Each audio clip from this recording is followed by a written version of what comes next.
નમસ્કાર દર્શક મિત્રો, આરએચ એપિસોડનું હાર્દિક સ્વાગત છે. હું છું પ્રીતિ જાની મકવાના. સતત કરતા પહેલા નજર કરી સદન મુખ્ય સમાચાર પર. આમોદ આરોગ્ય કેન્દ્ર પોસ્ટમોર્ટમ રૂમ તો ખંડેર, પરંતુ હોસ્પિટલની ફાયર સેફટીના સાધનો બિનઉપયોગી. આમોદના આરોગ્ય કેન્દ્રના પોસ્ટમોર્ટમ રૂમમાં મોતનો મરાજો ન જળવાતો હોવાનો આક્ષેપ. અંકલેશ્વરમાં પેટ્રોલ પંપ ઉપર કાર ચાલકે રૂપિયા આપ્યા વિના જ ગાડી ભગાડી મૂકતા કર્મચારીનો બચાવ. કાર ચડાવી દેવાનો પ્રયાસ કર્યો હોવાનું સીસીટીવી આવ્યો સામે. ભરૂચ જિલ્લામાં ધોરણ 12 સામાન્ય અને વિજ્ઞાન પ્રવાહનું પરિણામ જાહેર. વિદ્યાર્થીઓ અને વાલીઓમાં ખુશીની લહેર. નવા તવડા ગામે 15 ગામ માછી પટેલ વિકાસ મંડળ અને નવા તવડા સમૂહ લગ્નોત્સવ કમિટી દ્વારા સમૂહ લગ્નોત્સવ યોજાયો. અંકલેશ્વર નેશનલ હાઈવે 48 ઉપર આવેલા અમૃતપુરા આવેલા લક્ષ્મી ફ્યુલ સ્ટેશન પર પેટ્રોલ પુરાવ્યા બાદ મારુતિ સુઝુકીની ગાડી કાર નંબર GJ16DK 8473 ના ચાલકે પૂર ઝડપે હંકારી ફૂલ પેટર્નમાં કર્મચારીને પાડી નાસી ગયો હોવાના સીસીટીવી સામે આવ્યા છે.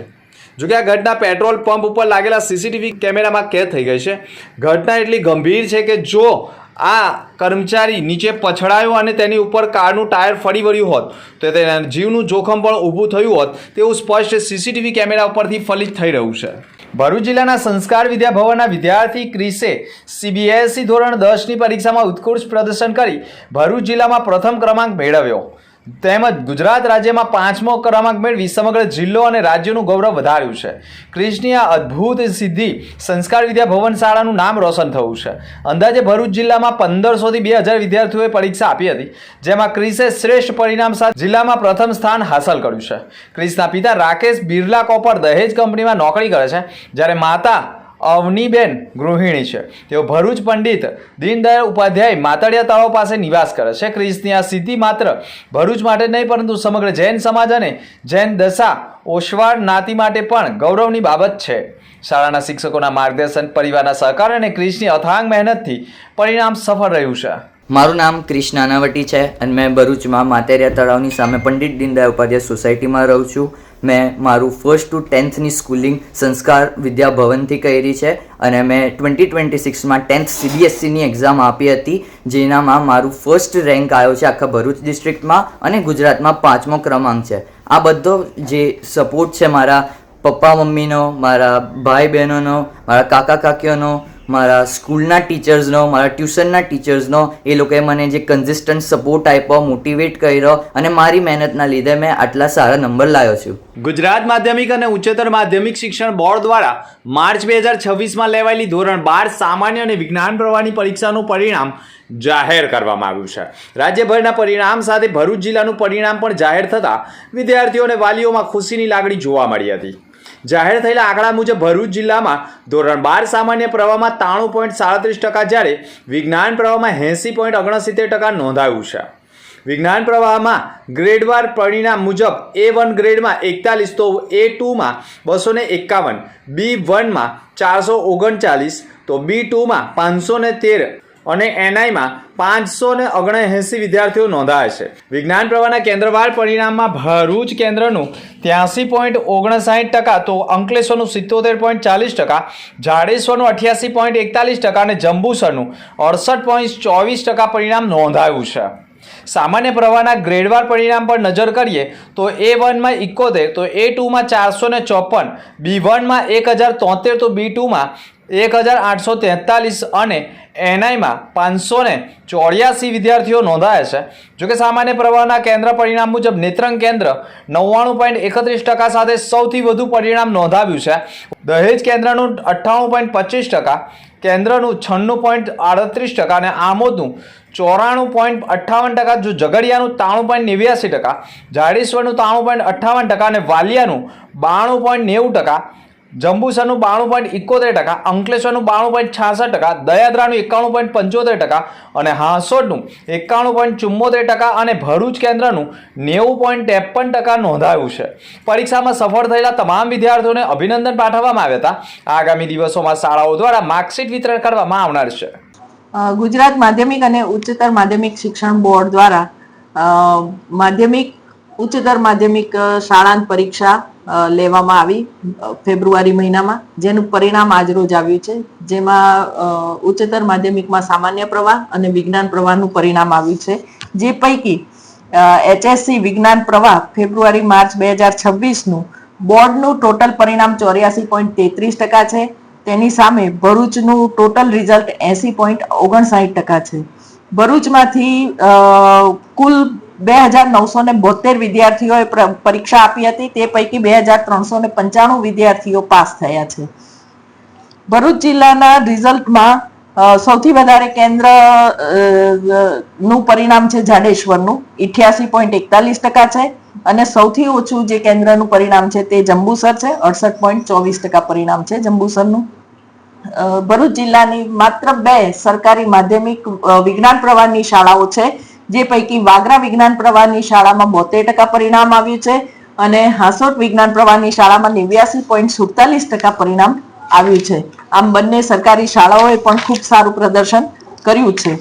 જિલ્લામાં સારા ટકા મેળવનાર અને પાસ થનાર તમામ વિદ્યાર્થીઓનો હું હાર્દિક અભિનંદન પાઠવું છું, અને જે વિદ્યાર્થીઓ નિષ્ફળ રહ્યા છે તે વિદ્યાર્થીઓને હું સાંત્વના પાઠવું છું, અને તેઓને હિંમત પણ આપું છું કે આગામી 1 મહિના પછી બેસ્ટ ઓફ 2 પૈકી તેઓ પૂરક પરીક્ષામાં ભાગ લઈ અને વધારે સારું પરિણામ પણ મેળવી શકશે, અથવા તો બગડેલું પરિણામ સુધારી પણ શકશે. તો કોઈએ નાસીપાસ થવાની જરૂર નથી, અને પાસ થયેલા વિદ્યાર્થીઓને ઉજ્જવળ ભવિષ્ય માટે શુભેચ્છાઓ. Thank you. GNFC ભરૂચ ખાતે મહિલાઓની સુરક્ષા અને સશક્તિકરણને ધ્યાનમાં રાખીને એક દિવસીય વુમન્સ ડેનું આયોજન કરવામાં આવ્યું હતું. આ આયોજનમાં આ કાર્યક્રમમાં GNFCના 50 વર્ષ પૂર્ણ થવાના અવસરને ધ્યાનમાં રાખીને કાર્યક્રમ આયોજિત કરાતો. આ કાર્યક્રમમાં આયોજન GNFC ભરૂચ ખાતે કરવામાં આવ્યો હતો, જેમાં સહયોગથી કરાયો છે. કાર્યક્રમમાં અંદાજે 175 જેટલી કોર્પોરેટ મહિલા કર્મચારીઓ ઉત્સાહપૂર્વક ભાગ લીધો હતો. કાર્યક્રમ દરમિયાન મહિલાઓ માટે મહત્વપૂર્ણ વિષય પર માર્ગદર્શન આપવામાં આવ્યું હતું. કાર્યસ્થળે મહિલાઓ સાથેના હેરાસમેન્ટ સામેના કાયદા, સેલ્ફ ડિફેન્સ તાલીમ, ઇન્ડસ્ટ્રીયલ સેફટી, CPR એટલે કે આપતકાલીન જીવન પર બચાવ તાલીમ તથા વિશેષ પ્રાયોગિક અને માર્ગદર્શન પણ પૂરું પાડવામાં આવ્યું હતું. સંસ્કૃતિ સમાજ સેવા સંસ્થાન ટ્રસ્ટ ભરૂચ અને શ્રી ભરૂચ પાંજરાપોળના સહયોગથી પાંજરાપોળના પટાંગણમાં બાળ સંસ્કાર શિબિરનું આયોજન કરવામાં આવ્યું હતું. બાળ સંસ્કાર શિબિરની શરૂઆતમાં બાળકોનું સ્વાગત તિલક લગાવીને કરવામાં આવ્યું હતું. આ શિબિરમાં બાળકો અને તેમના વાલીઓએ ગૌ માતા તથા ગૌવંશનું પૂજન કર્યું હતું. આ શિબિરમાં યોગ, પ્રાણાયામ તથા સૂર્ય નમસ્કાર, વેદ મંત્રો અને ત્રિકાલ સંધ્યા તથા ભારતીય સંસ્કૃતિના આદર્શો, ડાન્સ, બૌદ્ધિક તથા રમતો સાથે ક્રાફ્ટ એક્ટિવિટી, પર્યાવરણ સંરક્ષણ, સંવર્ધન અને વિકાસ અંગેનું જ્ઞાન નિષ્ણાતો દ્વારા આપવામાં આવ્યું હતું.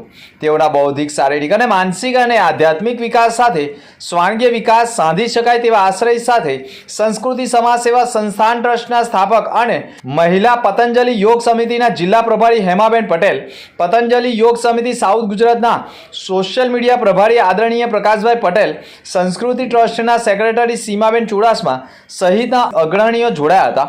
સંસ્કાર શિબિરમાં આયોજન કરવામાં આવતા પ્રસંગે મુખ્ય મહેમાન તરીકે ભરૂચ પાંજરાપોળના ટ્રસ્ટી મહેન્દ્ર કંસારા, ગુજરાત રાજ્ય યોગ બોર્ડના કોઓર્ડિનેટર બિનિતા પ્રજાપતિ સહિતનાઓ પણ જોડાયા હતા. મિશન 2026 અંતર્ગત મધ્ય ગુજરાતમાં એક ભવ્ય અને ઐતિહાસિક આયોજનને લઈને તૈયારીઓ તેજ બની છે. સંસ્કારધામ સંસ્થાના સંકલન હેઠળ વડોદરામાં 150 કરોડના ખર્ચે નિર્મિત ડોક્ટર દુષ્યંત અને દક્ષા પટેલ સંકુલના લોકાર્પણ સમારંભને સફળ બનાવવા ભરૂચ આત્મીય હોલ ખાતે મહત્વપૂર્ણ સંકલન મીટિંગ યોજાઈ હતી. આ ભવ્ય સમારંભમાં ભારતના વડાપ્રધાન નરેન્દ્ર મોદી પોતાના વરદ હસ્તે કુલ 2000 દીકરા દીકરીઓ માટે નિર્મિત આ આધુનિક સંકુલનનું લોકાર્પણ કરશે. સરદાર પટેલ સાહેબની પ્રતિમાના સાનિધ્ય યોજાનાર આ કાર્યક્રમને લઈ સમગ્ર મધ્ય ગુજરાતમાં ઉત્સાહ અને ઉત્સુકતા જોવા મળી છે.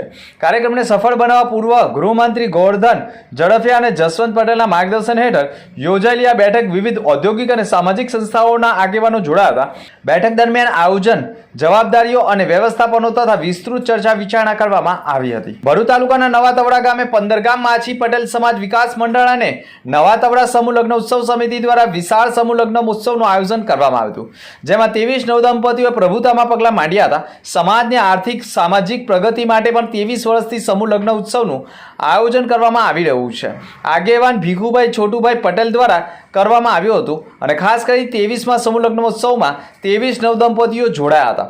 સમૂહ લગ્ન ઉત્સવને ભવ્ય બનાવ્યો હતો અને નવા તવડા ગામે આ સમૂહ લગ્ન ઉત્સવમાં જોડાનાર તમામ દંપતીઓએ પાસેથી એક પણ રૂપિયો લીધા વિના નવા તવડા સમૂહ લગ્ન સમિતિ દ્વારા આયોજન કરવામાં આવ્યું હતું. જોકે નવદંપતીઓને ઘર વખરી સહિતની તમામ સામગ્રીઓ પૂરી પાડવામાં આવ્યું હતું. કરિયાવરણ પણ પૂરું પાડવામાં આવ્યું હતું. આ સમૂહ ઉત્સવમાં નવા તવડાના સમૂહ લગ્ન ઉત્સવ કમિટી દ્વારા યુવાનો અને બહેનો દ્વારા માતાઓ દ્વારા પણ મહેનત કરવામાં આવી હતી. વિશાળ સમૂહ લગ્ન ઉત્સવનું આયોજન કરવામાં આવ્યું હતું, જેમાં ભરૂચ સનાતનના ગાદીપતિ પરમ પૂજ્ય સોમદાસ બાપુ, વાગડાના ધારાસભ્ય અરુણસિંહ રણા, સુકલતી જિલ્લા પંચાયતના સદસ્ય જયરાજસિંહ પરમાર, તાલુકા પંચાયત સદસ્ય રાકેશ ગોહિલ સહિત ધનજીભાઈ પરમાર સહિતના આગેવાનો પણ જોડાયા હતા. ભરૂચના શ્રી ફાટા તળાવ રાણા યુવક મંડળ દ્વારા ભરૂચ નગરપાલિકાના ward number 8ના Bharatiya Janata party તરફથી વિજેતા બનેલા ધનજીભાઈ ગોહિલ તથા ભાવિસા રાણાનો સત્કાર સમારોહ ફાટા તળાવ ખાતે યોજાયો હતો. આ પ્રસંગે રાણા સમાજના અગ્રણી અને પાલિકાના પૂર્વ પ્રમુખ સનત રાણા, દિવ્યેશ પટેલ સહિત સમાજના આગેવાનો અને સ્થાનિક રહીશો જોડાયા હતા. આપણે ગઈ કામમાં પણ હું ચૂંટાયો હતો. આપણે મેક્સિમમ કામ કરવાના પ્રયાસો કર્યા છે. ફરી ભરૂચ વોર્ડ નંબર 8ની જનતાએ અમારામાં વિશ્વાસ મૂક્યો છે. ક્યાંક થોડીક ઉણપ રહ્યા છે તો એને આપણે પૂર્તતા કરવા તમારા સહયોગથી, આપણા આગેવાનોના સહયોગથી આપણે એને પૂર્તતા કરવાના તમામ શક્ય પ્રયાસો કરીશું. ભગવાનને આપણે પ્રાર્થના કરીએ કે આપણે જે પ્રયાસો કરીએ એ સાર્થક પ્રયાસ રહે અને આપણે એવા પ્રયાસો કરવાના છે કે વોર્ડ નંબર 8ની જનતાને સંતોષ આપણે આપી શકીએ. આપણે 100% સંતોષ તો કોઈને આપી નથી શકતા, પણ આપણે એવા પ્રયાસ કરીએ કે આપણે એમની ઈચ્છા સુધી આપણે પહોંચી શકીએ. ગુજરાતમાં સુરતની તક્ષશિલા કાંડ, રાજકોટમાં ગેમ ઝોન કાંડ અને હવે ભરૂચમાં પણ વેલફેર હોસ્પિટલના અગ્નિકાંડ બાદ સમગ્ર ગુજરાતમાં ફાયર સેફટી હોસ્પિટલો, એપાર્ટમેન્ટો, શૈક્ષણિક સંસ્થાઓ, કોલેજોમાં ફરજિયાત છતાં પણ ભરૂચ જિલ્લાના આમોદ તાલુકાના આરોગ્ય કેન્દ્રના અલગ અલગ બિલ્ડિંગમાં સંપૂર્ણ ફાયર સેફટી માટે લાલ પાઇપો લગાવેલી, પરંતુ સેફટીના સાધનો કટાયેલા, પાણી પણ ન આવી શકે અને ઇમરજન્સી વખતે કામ ન લાગી શકે અને પાઇપનું જોડાણ પણ નથી. સાથે લાલ પાઇપ ફાયર સેફટીના તપાસો કરતા સંપૂર્ણ સાધનો કટાયેલા અને ધૂળ ખાતા હોય અને આ ફાયર સેફટીના સાધનો બંધ કેમ છે? આ બાબતે આરોગ્યના સુપ્રિન્ટેન્ડન્ટે પૂછતા કહ્યું હતું કે ફાયર સેફટીના સાધનો લગાવેલા છે, પરંતુ ઉપયોગમાં લઈ શકાય તેમ નથી અને આ બાબતની જાણ ઉપરી કચેરીને કરી, પરંતુ આરોગ્ય હોસ્પિટલનું જે સંકુલ છે તેને નવનિર્માણ થયા બાદ ફાયર સેફટીની સુવિધા પણ થઈ જશે, પરંતુ હાલમાં હોસ્પિટલમાં ગરીબ મધ્યમ વર્ગના દર્દીઓ સારવાર લઈ રહ્યા છે અને તે દરમિયાન હોસ્પિટલમાં આગનું તાંડવ સર્જાય તો હોસ્પિટલ પાસે આગ ઉપર કાબુ મેળવી શકાય તેવા સાધનો ન હોવાનું પણ ઘટના સ્થળ ઉપરથી જાણવા મળી ગયું છે. આમોદ આરોગ્ય કેન્દ્રનો પોસ્ટમોર્ટમ રૂમ પણ અત્યંત જર્જરિત અને એક ખોલી સમાન એક જ મૃતદેહ રાખી શકાય અને તેને વધુ સમય રાખવા માટે કોલ્ડ સ્ટોરેજ પણ ન હોય અને આ જ પીએમ રૂમની નાનકડી ખોલીના બારી પણ નથી, માત્ર કાગળના પુઠ્ઠાના સહારે હોય. આ પોસ્ટમોર્ટમ રૂમ શ્વાન, બિલાડા પણ પ્રવેશી શકે અને પીએમ રૂમમાં મૃતદેહ હોય અને તેને ફાડી ખાય તો મોતનો મલાજો પણ જળવાઈ શકે તેવી સ્થિતિમાં નથી. પોસ્ટમોર્ટમ રૂમ હોય જેને કારણે વિકાસની વાતો કરતી સરકાર પોસ્ટમોર્ટમ રૂમ અને હોસ્પિટલમાં ફાયર સેફટીની સુવિધા ન કરી શકતી હોય અને ફાયર સેફટીના સાધનો હોય તેને સમયસર સર્વિસ ન કરતા આખરે હોસ્પિટલમાં પણ ફાયરના સાધનો હોવા છતાં પણ તેને સમયસર રિપેરિંગ ન કરાવી શકતા હોય. તે ઉપરાંત એવું કહી શકાય કે હોસ્પિટલની ગંભીર બેદરકારી પણ ફલિત થઈ રહી છે. જોકે પોસ્ટમોર્ટમ રૂમની ખોલી અત્યંત જર્જરિત અને મૃતદેહ સાચવી શકાય તેવી સ્થિતિમાં ન હોય તે બાબતે આમોદ આરોગ્યના સુપ્રિન્ટેન્ડન્ટ ડોક્ટર જયમીન ગોસાઈએ પણ મીડિયા સમક્ષ નિવેદન આપતા કહ્યું હતું કે પોસ્ટમોર્ટમ રૂમ સહિત આજુબાજુના અન્ય મિલકત પણ જર્જરિત છે, તેને ઉતારવામાં આવશે અને પોસ્ટમોર્ટમ રૂમ પણ બનાવવામાં આવશે અને આ બાબતની જાણ જે તે વિભાગને પણ કરી હોવાનું કહી લૂલો બચાવ કર્યો છે. હું ડૉક્ટર જયમીન ગોસાઈ છું, સુપ્રિન્ટેન્ડન્ટ CHC આમોદ. અમારે અહીંયા પીએમ રૂમ અને બિલ્ડિંગ એ બંને કંડમ હાલતમાં છે અને એના માટે નવું બિલ્ડિંગ બનાવવા માટેના કામગીરી ચાલે છે PIO તરફથી. એનો ઓર્ડર પણ અપાઈ ગયો છે, એટલે ટૂંક સમયમાં તોડવાનું કામ ચાલુ થશે અને પછી નવું જે બિલ્ડિંગ બનાવવાનું છે એના માટેનું કામ ચાલુ થશે. એટલે અત્યારે હાલ પૂરતું જે બિલ્ડિંગ છે એમાં બીજી કોઈ જગ્યાના અભાવે આમાં જ અત્યારે ચલાવીએ છીએ રિપેરિંગનું ને એનું પીઆઈ ને કહીએ છીએ એ રીતે કરી આપે છે. એટલે જે બી અત્યારે ખૂટતું ખટતું હશે એ બધું બી એમને કહીશું તો એ કરી આપશે. અત્યાર સુધીમાં કોલ્ડ સ્ટોરેજ રૂમ નથી આપણે ત્યાં. કોલ્ડ સ્ટોરેજ રૂમ ઉપરથી કોઈ અમે રજૂઆત કરી છે પણ અત્યાર સુધી કોઈ પ્રોવાઈડ કર્યું નથી. બાકી કોલ્ડ સ્ટોરેજ આપશે તો એ અત્યારે નવો બિલ્ડિંગ આવશે એમાં આપશે તો મેન્ટેન થશે. અંતમુખી સમાચાર પર ફરી એક નજર. આમોદ આરોગ્ય કેન્દ્ર પોસ્ટમોર્ટમ રૂમ તો ખંડેર, પરંતુ હોસ્પિટલની ફાયર સેફટીના સાધનો બિનઉપયોગી. આમોદના આરોગ્ય કેન્દ્રના પોસ્ટમોર્ટમ રૂમમાં મોતનો મરાજો ન જળવાતો હોવાનો આક્ષેપ. અંકલેશ્વરમાં પેટ્રોલ પંપ ઉપર કાર ચાલકે રૂપિયા આપ્યા વિના જ ગાડી ભગાડી મૂકતા કર્મચારીનો બચાવ. કાર ચડાવી દેવાનો પ્રયાસ કર્યો હોવાનું સીસીટીવી આવ્યો સામે. ભરૂચ જિલ્લામાં ધોરણ 12 સામાન્ય અને વિજ્ઞાન પ્રવાહનું પરિણામ જાહેર. વિદ્યાર્થીઓ અને વાલીઓમાં ખુશીની લહેર. નવા તવડા ગામે 15 ગામ માછી પટેલ વિકાસ મંડળ અને નવા તવડા સમૂહ લગ્નોત્સવ કમિટી દ્વારા સમૂહ લગ્નોત્સવ યોજાયો. તો આ હતા સમાચાર. નવા સમાચાર સાથે ફરી મળીશું. નમસ્કાર.